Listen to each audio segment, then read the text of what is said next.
Hello everyone, magandang araw po sa inyong lahat and welcome to our YouTube channel. Once again, this is Rofi Lacson from Trading for Beginners PH.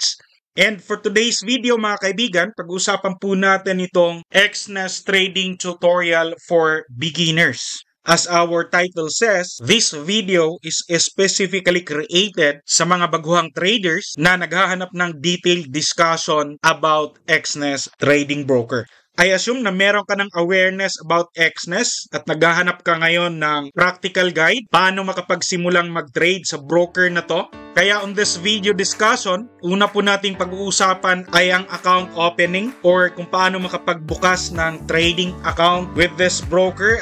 At the same time, magkaroon din po tayo ng personal traders area tour sa ating account na nagawa. I-discuss din po natin ang deposits and withdrawals na mga mode of payments na available sa atin dito sa Pilipinas. And bibisitahin din po natin ang mga trading platform na ino-offer ng XNES sa kanilang clients. So if you think this video is for you, let's proceed. To start the registration process, maglalagay po ako ng link sa description ng video natin gaya po nito. And you can simply click it. At dito ka mismo iraroute sa sign up page na makikita natin sa screen ngayon. If you're using your mobile phone, wala naman po yung problema dahil ang proseso at mga information na kailangan ay the same lang kung ang ginagamit po natin ay desktop.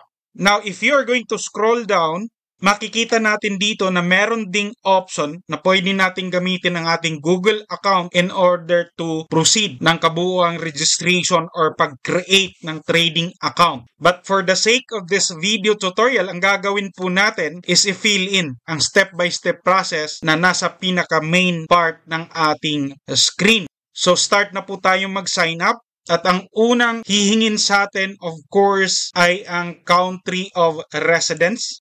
So, Philippines. And next ay ang email. And you need to make it sure na ang gagamitin mong email ay active. Dahil ito ang gagamitin natin for verification and isisend din dito ang other information all about sa ating trading journey sa broker na to. Then, gawa lang po tayo ng ating desired password. And dapat naka-check po ito as declaration na hindi po tayo resident ng US for tax purposes and proceed natin itong continue. Now, kung makikita natin dito, merong dalawang option na pwede nating ituloy as we create our trading account. Merong demo account, meron ding real account. And ideally, real account po yung pipiliin natin. Dahil at any moment, pwede naman po tayong gumawa ng demo account doon sa loob ng ating personal traders area. So, click po natin itong real account. So, next na gagawin natin ay i-complete ang ating profile. And all we need to do is i-click lang po natin itong yellow button dito, complete profile. As you can see, merong tatlong step na gagawin. And don't worry, mabilis lang po ito. The first one is confirm our email address. And next is confirm our phone number. And the final part will be ang pag-add ng profile information sa ating account. So click lang po natin itong get started now. So right now, nag-send po ang XNES ng verification number doon sa email na ginamit. Kaya puntahan lang natin ang email natin. And ito po yung email verification. So copy lang po natin ang number and ilagay lang natin.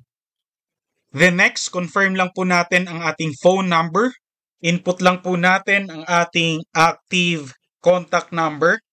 Then continue. Lagay lang po natin ang verification code. And ayan. We're done with email confirmation and phone number confirmation. And for the step 3, ang pag-add ng ating profile information, click lang po natin itong complete now button. So now we are here sa paglagay ng ating personal information. Of course, the first name and the last name at nandito rin ang ating date of birth. And also the address. So, kailangan po nating i-make sure na ang address po natin ay magre-relate doon sa valid ID na gagamitin natin upon verifying our identity and the proof of address or itong mga KYC kumbaga. And lastly, the gender, and continue lang po natin.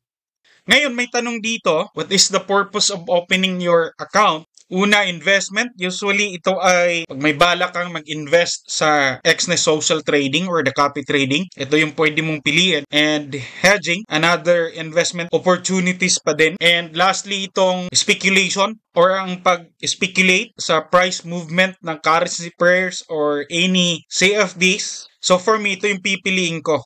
Now, from here, tuloy-tuloy mo lang i-check ang mga hinihinging details na mag-fit in kung ano yung status mo mismo. I think this is for parang survey or evaluation so that ma-assist tayo ng Exness more effectively na yung i-offer nila sa atin na further services ay mag-align sa talagang kung ano yung need natin in terms of trading sa broker na to.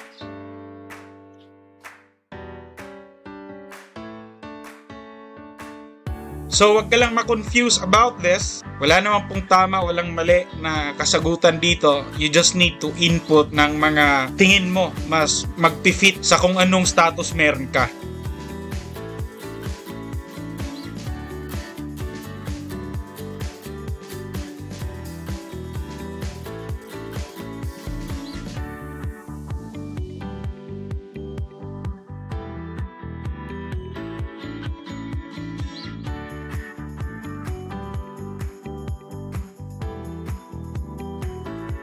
So ayan, all set na po tayo in terms of completing our profile. And as you can see, pwede na po tayo mag-deposit dito ng up to $2,000 and start trading. But may time frame po ito na 30 days. At ang pinaka-final part ng registration process ay ang pag-verify ng ating identity and pagbigay ng document as proof of address. Kaya click lang po natin itong Verify Identity Now button. So ito na po yung moment wherein mag-upload tayo ng ating documents in order to verify our identity to give proof of our address. So dito, first thing we need to do is kailangan ma-check natin yung pangalan natin na dapat mag-coincide po ito doon sa exact name din na nasa ID na gagamitin mo. So pwede po nating i-edit dito. And yung mga ID na gagamitin natin is valid naman po yung any government IDs na available sa'yo. But preferably like me, ang ginamit ko is my driver's license. Ang tanong kung bakit? Dahil ito na po yung ID na gagamitin for verifying my identity and at the same time sa pag-verify din ng aking address. As my experience, napakabilis ng approval.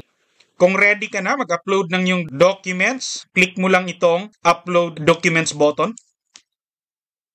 And confirm mo lang itong Data Use Agreement and click Submit Document. So first part, nandito ang Verify Identity. So like I said, marami pong pwedeng pagpipilian dito, but yung ginamit ko is my driver's license. So scroll down mo lang. And in fact, if you are using your mobile phone, meron din pong option dito na pwede mong gamitin yung cellphone mo mismo. The good thing kung ang ginamit mo sa pag-sign up is ang yung cellphone, so magiging mabilis din po ito. And if you are like me, nang ginamit ko is desktop, you can simply click this upload the front of your document and then click submit. Talking about the documents na pwedeng gamitin for proof of address, other than driver's license, pwede po yung mga utility bill like internet, electricity, water. Doon makikita ng Exness ang exact address natin. And pwede rin po yung bank account statements. Possible barangay clearance and barangay ID ay pwede rin. So sa part na to ng ating tutorial mga kaibigan, hanggang dito na lang po muna ako dahil meron na po akong verified trading account with Exness and ginawa lang po natin ang account na to for the purpose of this tutorial. Kaya tuloy-tuloy mo lang i-process ang verification at ang pag-submit ng yung proof of address. The best part is, very self-explanatory po ito and as long as tama naman yung ginawa mo, napakadali po nating ma-approve. Alright? So ito na po yung verified trading account ko with Exness and this time magkakaroon tayo ng personal traders area tour. At kung tapos ka nang makapag-open ng iyong account, sabayan mo lang po akong i-explore ang mga navigation na nasa screen natin. On the other hand, if you are using your mobile phone, best part is pari-pariho lang naman po yung flow niya. Para sa akin, isa sa pinaka-importanteng services ng broker na dapat laging available sa atin as clients is itong support. At any moment ba, pwede tayong kumontak sa mismong support ng broker. The good news about Exness ay open po ang kanilang support services para sa mga kliyente 24/7. And dito sa personal area natin, makikita natin ang button na to at pwede po natin itong i-click upang makapag-communicate directly sa Exness Assistant. Actually, AI po ito, but along the way as you go through the conversation, magkakaroon ng totoong tao na makipag-communicate sa iyo regarding with your concern. At the same time, eto bago to ngayon, meron talagang support hub din. And if you are going to click it, pwede nating i-search dito ang gusto nating malaman. May lalabas po ng mga article na pwede nating basahin. And we can also open a ticket para ma-entertain ng support staff nila. And nandito rin sa baba ang contact details. And as you can see, 24/7 available ang support system ng broker na to.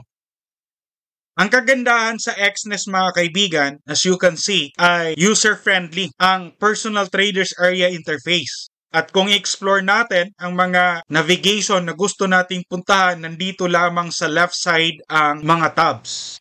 And this time, pag-usapan naman natin ang deposit and withdrawal. Kung ano yung mga mode of payments na available dito for you to start depositing your trading capital. And makapag-proceed mag-trade at kalaunan, pwedeng mag-withdraw ng ating potential profits. So, tignan po natin ito.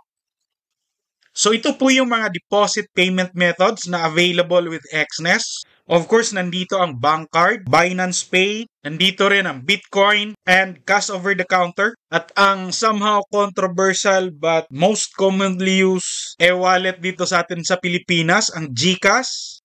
Ayan, meron ding Neteller, online bank transfer, Maya, the QRPH, Skrill, StickPay, and cryptocurrencies.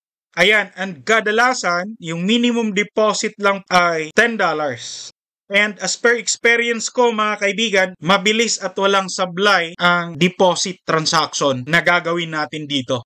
Ngayon, sa withdrawal naman, yung mga nabanggit nating mga mode of payments ay I think nandito rin lahat sa withdrawal. Magkaiba nga lang ngayon ng minimum amount na pwede po nating withdraw. Sa experience ko sa broker na to, within 1 to 3 minutes, pasok na po yung mga withdrawal na gagawin natin. According to Exness, kung meron man daw pong sablay sa pag-withdraw is hindi po nila control at dahil po yon sa services provider ng fund transfer ng ating pag-withdraw. Okay? After nitong deposit and withdrawal, nandito rin ang transaction history. And next is itong analytics at makikita natin dito ang economic calendar, analyst views, market news. Ito yung isa sa magiging basis din natin for us to decide our trade. At ang hindi rin dapat i-miss as a beginner dito sa Exness is itong social trading or the copy trading of this broker. At ang malaking advantage dito, matagal na po ang social trading ng Exness nag-exist.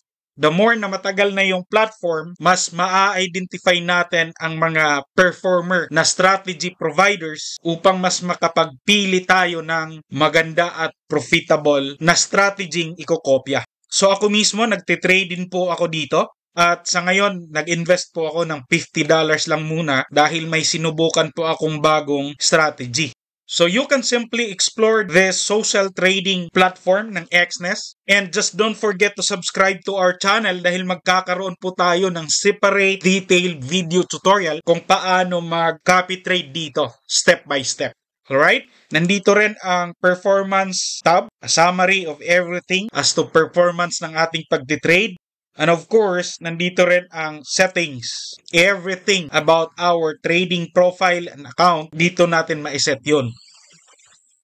Ngayon, kung gusto mong magdagdag ng another trading account, like gusto mong magbukas ng pro account para sa mas mababang spread, click mo lang po ito, open new account. At dito mo makikita mga account types wherein pwede kang pumili kung ano yung gusto mong buksan. So nandito na po lahat ang details and click mo lang po itong continue. Finally, isa sa best features ng Exness, bukod sa MT5 and MT4 trading platform, meron din po itong sariling web trader. At pwede itong ma-access by just clicking this trade button dito. As long as malakas yung internet connection, ay pwedeng itong platform na to mismo, dito na tayo magti-trade. Magkakaroon din po tayo ng separate video tutorial about trading platform. Kaya abangan mo lang kaibigan ang mga next upload natin. So that's all lang po muna for this video mga kaibigan. I hope nakatulong ito sa'yo according kung ano yung hinahanap mo.